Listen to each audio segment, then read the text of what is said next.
안녕하세요, 보상스토리입니다. 안녕하세요, 보상스토리 송팀장입니다. 이제 전신의 골절을 어떻게 보상이 이루어지는지 머리부터 발끝까지. 오늘은 그 중에서 첫 번째로 압박골절. 많이 들어는 봤는데 네. 정확히 어디 부위에 대한 골절인 건지. 척추죠. 척추에 골절이 생기는 거예요. 압박은 이렇게 뭔가 눌렸다라는 건데 네. 뭐 척추가 눌렸다라는 건가요? 척추뼈 어떻게 생긴지 보신 적 있으시죠? 척추뼈, 꼬리찜 같은 거 먹으면 예, 그 뼈랑 비슷하게 생겼던데. 모든 걸 이렇게 먹는 걸로 연결하는 능력이 있어. 척추뼈가 이렇게 동그랗게 이렇게 생겼는데 그 앞부분이 이렇게 눌리는 걸 압박골절이라고 그러거든요. 실질적으로 사진을 보면은 척추의 앞부분이 이렇게 눌려 있어요. 그래서 압박골절이라고 그래요. 높이가 이렇게 낮아져 있는 거죠. 척추뼈가 네. 만약에 이마다라고 하면 이렇게 줄어들어 있는 걸 압박골절이라고 하는 거네요. 그렇죠. 팀장님 골다공증이라는 얘기 들어보셨죠? 골다공증이 왜 뼈에 구멍 뻥뻥 뚫리는 거잖아요. 팀장님의 칼슘 뼈처럼 그렇게 뼈에 이제 구멍이 송송 뚫려가지고 왜 제 뼈처럼요?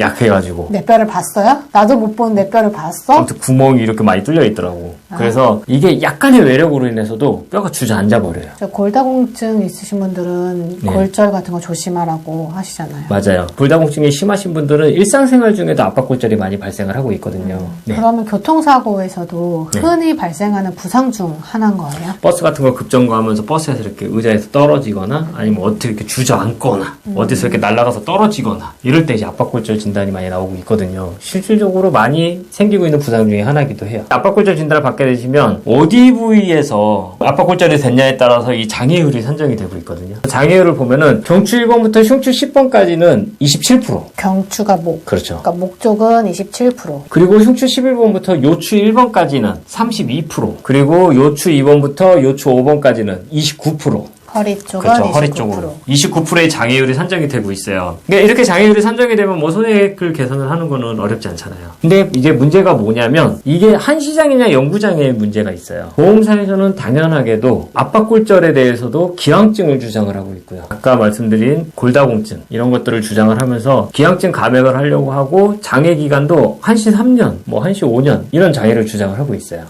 지금 디스크 같은 경우는 네. 한시장애잖아요. 네. 지금 말씀하신 대로 보험사에서 한시장애로 주장을 한다라고 하는 거면 네. 원래는 뭐 영구장애로 보면 되는 거예요? 이따가 실제 신체 감정 사례들을 바탕으로 해가지고 제가 설명을 드리긴 하겠지만 대부분의 압박골절에서 압박률, 아까 말씀드렸던 이 압박률 있잖아요. 네. 이 압박률이 굉장히 중요한데 압박률이 굉장히 낮다. 예를 들어서 압박률이 뭐 10%다, 15%다. 이럴 때는 장애율을 감경을 하거나 한시장애로 평가를 해주고 있어요. 근데 압박률이 높다. 뭐 30% 이상, 뭐 40%, 50% 이렇게 된다. 그러면 장애도 제대로 주고 영구장애로 평가를 하고 있는 경우가 대부분이에요. 압박률이 높으면 영구장애, 네. 압박률이 낮을 경우 한시장애, 한시장애 또는 장애율을 감경을 해주고 있어요. 장애율을 감경. 그래서 실질적으로 이제 보험사의 주장하고는 전혀 상반된 신체 감정 결과들이 나오고 있는데 예를 들어서 보면은 요추 1번 압박골절을 당하신 분인데 압박률은 25% 정도. 신체 감정 결과가 어떻게 나왔냐면은 요추 부위이기 때문에 32%의 장애가 적용이 되는데 이 장애율에 30%만 인정을 했어요. 그러면은 9.6%겠죠. 네. 9.6%의 영구장애를 줬어요. 그러니까 이거는 장애율을 감경한 거네요. 그쵸. 장애율을 3분의 1로 감경을 하면서 영구장애를 준 케이스고 또 다른 요추 1번 압박골절 환자분 같은 경우는 압박률이 20%였었거든요. 그랬더니 장애율을 2분의 1로 감경을 했어요. 그래서 16%. 대신에 한시 10년.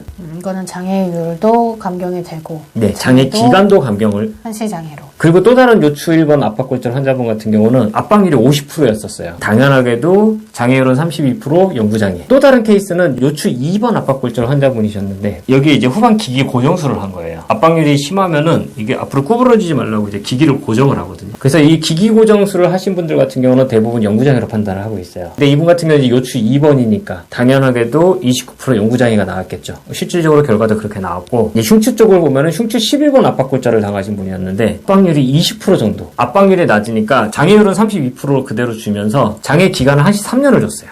이 케이스는 이제 장애 기간을 줄인 그렇죠. 거네요. 아까 말씀드렸듯이 압박률이 낮으면 장애 기간을 줄이거나 장애율을 감경을 하거나 또 다른 케이스에서는 흉추 11번 압박골절 환자분이셨는데 압박률이 한 30% 정도 됐었거든요. 근데 이분 케이스 같은 경우는 32% 영구장애를 줬어요. 이런 사례들로 봤을 때 대부분의 케이스에서 압박률이 30% 정도 이상이 된다고 한다면 장애도 그대로 주면서 영구장애를 장애를 주고 있어요. 그렇기 때문에 보험사에서 주장하는 내용하고는 전혀 상반된 신체감정 결과들이 나오고 있는 거예요. 그러면 압박골절 같은 경우는 네. 합의보다는 소송으로 진행하는 게 더 많이 받을 수 있겠네요. 왜냐면 장애율 자체가 굉장히 높잖아요. 27%에서 32%까지 장애율도 높고 영구장애로 판단하는 내용이라고 한다면 당연히 합의보다는 소송이 굉장히 많은 합의금을 받을 수 있겠죠. 소송으로 진행을 하는 케이스들이 맞고 보험사에서 뭐 장애율 변경도 안 하고 영구장애 인정을 하겠다라고 한다면 어느 정도 합의도 고민을 해볼 수 있겠죠. 근데 대부분의 케이스도 그렇지 않다는 거. 진단을 받은 의사한테 물어보세요. 내가 압박률이 몇 프로인지. 그러면 이런 부분들에 대해서 어느 정도 예상이 가능하고 보험사에서 무슨 얘기를 하는지 들어보시고 내가 이 사건을 소송으로 할지 보험사랑 합의를 할지 내 손해액을 계산을 해가지고 진행을 해볼 수 있겠죠. 이런 식으로 이제 앞으로 이제 골절에 대해서 어떻게 장애가 인정이 되고 있고 어떻게 보상이 이루어지는지 그리고 여러분들이 어떻게 해야 되는지 하나하나 설명을 좀 해보려고 하거든요. 굉장히 유익한 시간이 될 것 같아요. 하지만 저희는 교통사고 예능 채널이라는 거 오늘 영상 여기서 마치도록 하겠습니다. 감사합니다.